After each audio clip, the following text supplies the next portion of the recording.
Catástrofes climáticas, eventos climáticos extremos, crise climática, crise ambiental são temas que vêm sendo tratados cada vez com mais frequência, com mais preocupação. E nesse vídeo eu vou propor que a gente inicie então um diálogo sobre como a gente pode formar pequenos agentes do clima. Como que a gente pode ajudar na construção desses agentes ambientais, desses pequenos agentes ambientais. Pensando, claro, começando a pensar nas crianças para esse novo universo, né? Que a gente, como falam os cientistas, como nos alertam os cientistas, que a gente vai enfrentar, bem provável. Né? Já estamos enfrentando, na verdade. Então, quem está chegando agora, seja muito bem-vindo, muito bem-vinda. O meu nome é Ananda Nock. Eu trabalho com educação ambiental. Eu sou bióloga de formação, mestre em educação, permacultora, educadora ambiental, ambientalista, e falo sobre como conectar as pessoas com a natureza, principalmente focando nas crianças, na infância, para que a gente possa proteger essa infância das crianças, que elas mantenham o contato com a natureza, para que elas possam então vir a ser adultos mais responsáveis, mais conectados, mais autônomos em relação às suas decisões, às suas ações com relação ao meio ambiente. E aí eu vou propor então aqui essa reflexão a partir de uma frase que a Mônica Guerra traz nesse livro das pequenas coisas, as mais pequenas coisas, quando ela fala sobre cultivar a competência de estar no mundo. Cultivar a competência de estar no mundo. E o que é estar no mundo? O que é ser e estar no mundo? Uma conversa que vem acontecendo há muito tempo já, proposta por Leonardo Boff, Lucy Salvé, Michele Sato e outros grandes nomes da educação ambiental, né, desse pensar sobre o formar humanos, seres humanos. Então, esse ser e estar no mundo, como que eu estou no mundo? E quem sou eu, no sentido de ser no mundo? Que papel eu desempenho nesse mundo? E aí a gente parte, então, né, a gente começa pensando sobre a educação que a gente tem hoje, e vamos falar de Brasil, né, porque a Mônica Guerra, nesse livro, nesse texto que ela traz, ela provoca uma série de reflexões pensando a partir de documentos europeus, de alguns outros documentos, e a gente vai olhar aqui para o que a gente tem no Brasil, em termos de educação, onde é uma educação, em sua maioria, sua esmagadora maioria, transmissiva e fragmentada. Uma educação que transmite o conhecimento para o aluno de forma fragmentada. Então, desde que eu comecei no ensino fundamental, a minha mãe e a minha avó, ela é assim. A educação é assim. Não mudou. São raras as exceções. E essas raras exceções estão, na maioria das vezes, na educação privada, particular. Então, são poucas pessoas que têm acesso a essa visão, a uma visão diferente desta. E nós vamos falar sobre essa visão e como que essa visão interfere, então, para que a gente possa criar esses pequenos agentes do clima, pelo clima, transformadores, né? E capazes de tomar decisões. Então, essa educação fragmentada e transmissiva não oferece, de pronto, assim, né? Não oferece autonomia e nem responsabilidade para esse educando. Por quê? Porque ele não enxerga o todo. Ele não tem a globalidade do conhecimento. E a globalidade do conhecimento tem a ver com o simples fato, por exemplo, de sair da escola e dar a volta na quadra. E na volta na quadra, que pode ser repetida diversas vezes durante o ano, diversas vezes. Mas nós vamos de novo dar a volta na quadra, sim. Mas a volta na quadra um dia pode ser para olhar os números. No outro dia, o tamanho das árvores. No outro dia, procurar por formigas. No outro dia, cumprimentar os vizinhos, contar quantas pessoas, quantos carros, como é o nome das ruas e por aí vai. Então o olhar é diferente e eu tô fazendo com que a criança, esse jovem, né, essa criança, durante a infância, entenda o mundo que está à sua volta. Que não se restringe à sala de aula, à escola, ao seu apartamento, à sua casa, ao shopping, ao carro. Porque se a gente for olhar, muitas crianças têm apenas esses lugares de convívio. Tô certo ou tô errado? Faz sentido ou não faz? Muitas crianças casa ou apartamento, aí dentro do seu condomínio, dentro da sua área ali, né? O carro, a escola, o shopping, olhe lá, né? Porque tem criança que nem no shopping vai. No parque, 1, 2 vezes por ano. Então, como que a gente deseja que essa criança seja um jovem, seja um adulto que olha o mundo? Aí o outro livro da Mônica, né? Eu ando num período moniquês da minha vida, lendo muito, estudando muito a Mônica Guerra. E ela tem esse livro no mundo. Então, que mundo é esse que a criança está conhecendo, que ela está tendo percepção e como que ela vai ter um conhecimento global das coisas se ela não é convidada a olhar as coisas de forma geral, integrada? Ela traz uma reflexão sobre, né, o conhecimento quando ele é cíclico, contínuo e profundo. Olha a diferença do que a gente sabe que tem nas salas de aula, de como que acontece, de como que tem que ser na maioria das vezes nas escolas. O conhecimento, imaginem, o conhecimento sendo construído com as crianças, com os jovens, de forma cíclica, contínua, profunda. Então vai se estudar o ciclo da água. Não é preciso decorar o ciclo da água, basta observar. Através do quê? Através de experiências, de vivências, de conhecer a estação do tratamento da água, de entender de onde vem a água, para onde vai, como é que funciona a evaporação na prática. A criança vai conhecer, enfim, né, contas, resoluções matemáticas, expressões matemáticas, era isso que eu queria dizer. O cérebro não veio.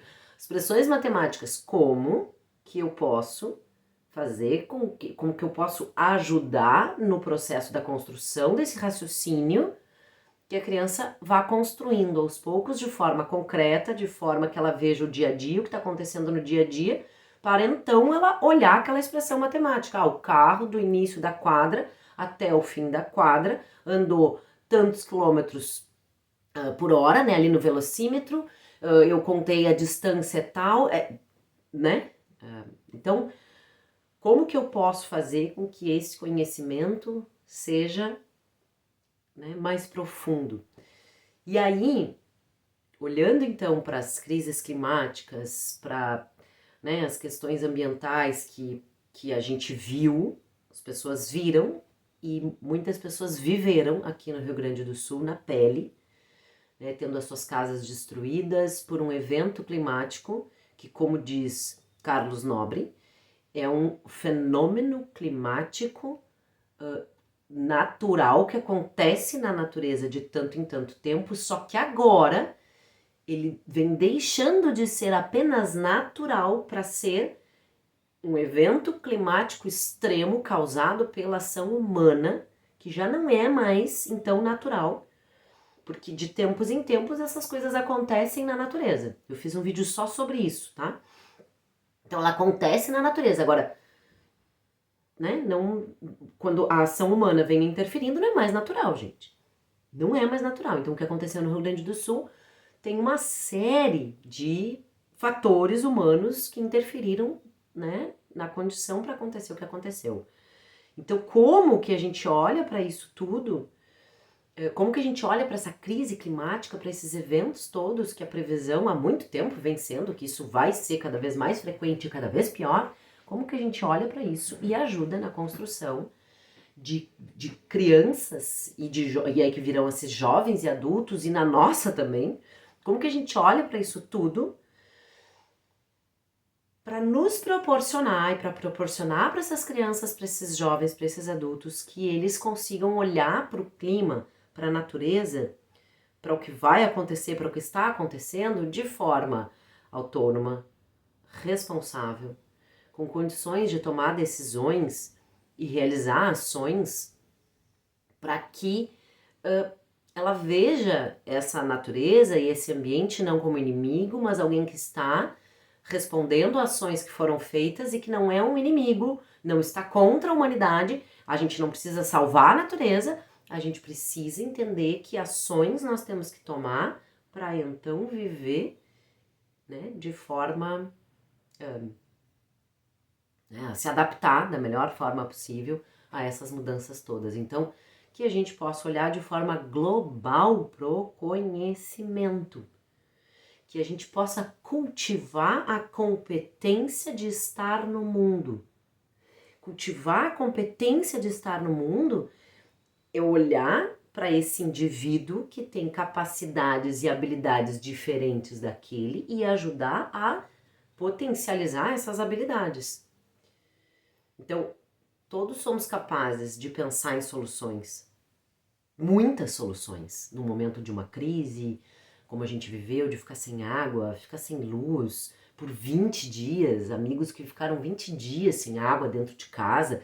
Então, como que a gente pode ajudar na formação desses indivíduos que vão olhar para essas situações e vão saber sair delas, e vão saber olhar e agir com elas, e estarem abertos para o mundo,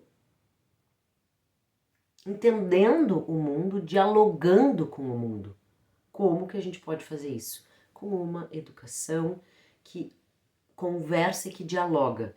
Aí agora, né, pode ser que tenha gente aí que já desistiu de assistir o vídeo, já saiu fora porque, anda não, tô viajando, não tem como. Jura? Né, tá na sala de aula, minha coordenadora nunca vai deixar eu sair do script, tem as provas para aplicar, tem... Bom, é claro que eu tô falando de algo que a Mônica Guerra fala que não estamos indo, a proposta que ela faz e outros educadores fazem, não é ir contra o sistema que existe hoje, porque não tem como a gente mudar da noite pro dia, mas é sim propor, fazer novas proposições e ir nutrindo esse sistema que existe hoje, contribuindo para que o que existe hoje possa ir sendo modificado aos poucos, mas assim que aconteça essa mudança.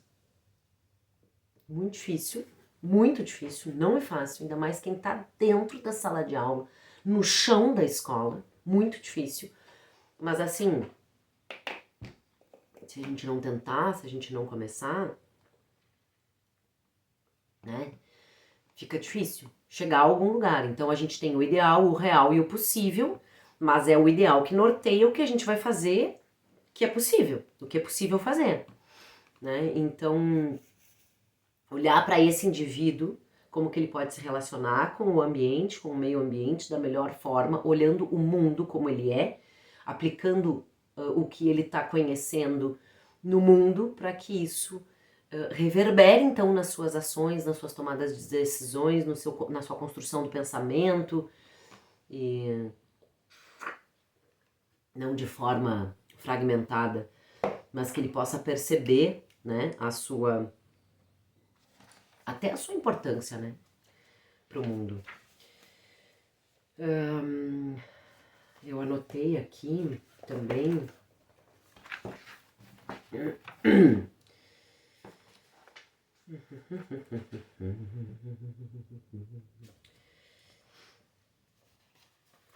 ela fala sobre a sugestão pedagógica, uma sugestão pedagógica que o encontro com a natureza, com o mundo, com o que está lá do lado de fora, seja uma questão